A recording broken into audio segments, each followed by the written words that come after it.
So two questions. One, if you've got like a 3-bedroom house, how many diffusers would you need? Like I would put one small diffuser in each room. Yep. Okay. Yeah. Can you have like the calmative in the bedroom and a stimulant in the kitchen? Yeah, you can do anything you want, and it's all good. Just keep inhaling essential oils. I do have this kind of interesting experience that I had when I wrote a 300-hour aromatherapy program for a school called Ashmead College School of Massage in Washington State. They had 5 campuses, and the program launched at the Tacoma campus in one city. It was incredibly popular. So they asked me to launch it at 2 other campuses. So I taught it at one campus in the morning, one in the afternoon, and one in the evening. I was being massively exposed to essential oils all day long, 5 days a week, 5 hours in each of the different classes. And I have never felt better in my life. That was the best I've ever felt. And I'd always struggled when I was younger in my early 20s with depression, and was on Paxil for a while and then took myself off of it, because if you've ever been on it, it just makes you numb to the world. And that's a horrible way to feel.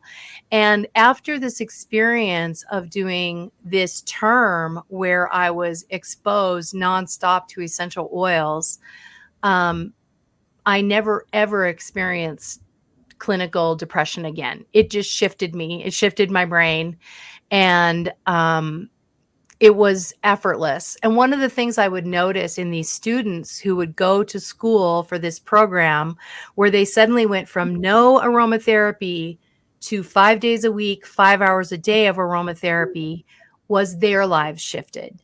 And they would go do this same pattern. I taught it for about 3 years in a row. So they would do this pattern, not all 3 campuses, but the program. The first 2 weeks, they were just in love with aromatherapy and everything was glorious. And then the 2 weeks after that, they were mad at the world and everything was horrible. And then at that month point, they just started changing everything.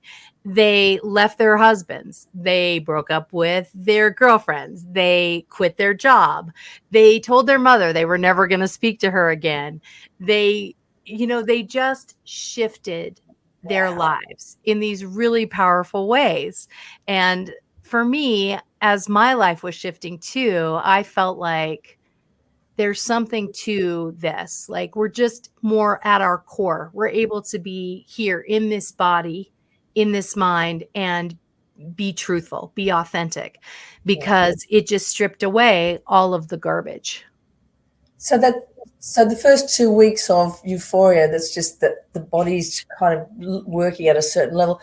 They're going into that deeper area where they're telling, look, I know we've been happily married for 8 years, but I've actually been unhappily married for 10 months. I've now discovered my truth, right? I've inhaled enough frankincense where I'm just at my truth, and here it is. But there's an internal joy, right? Not an internal depression. I think it's an exodus of trauma in many ways. Like, I think people are just sort of saying, I've held, well, you talk about letting go. Like, I've held all of this. And now I'm just doing the exhale and letting it out.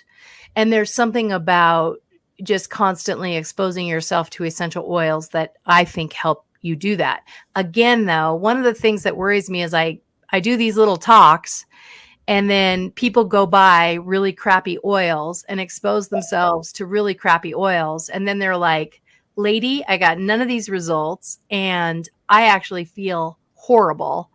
And it's like, well, you've been inhaling synthetics.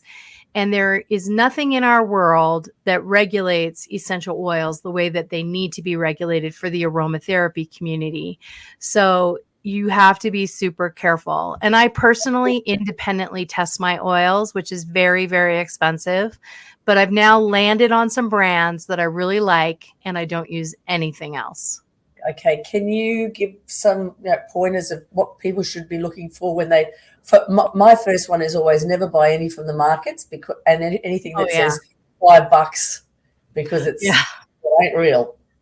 If your Damask rose isn't $67 for 2 milliliters, which is, 40 drops, then it's not the real thing. Yeah.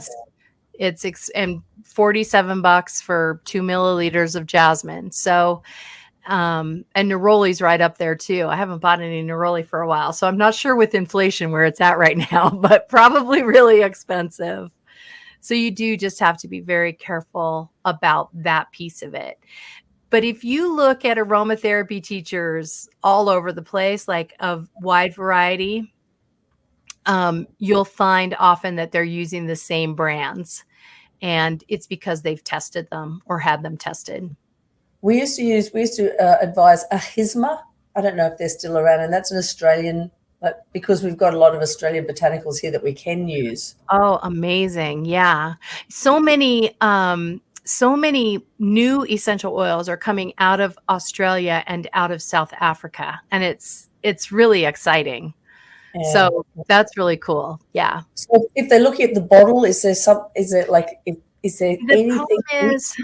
The problem is there are a number of companies who have figured out how to make themselves appear super authentic, and they're not. So no, I would just say, no, get a good aromatherapy teacher and find out what they're using.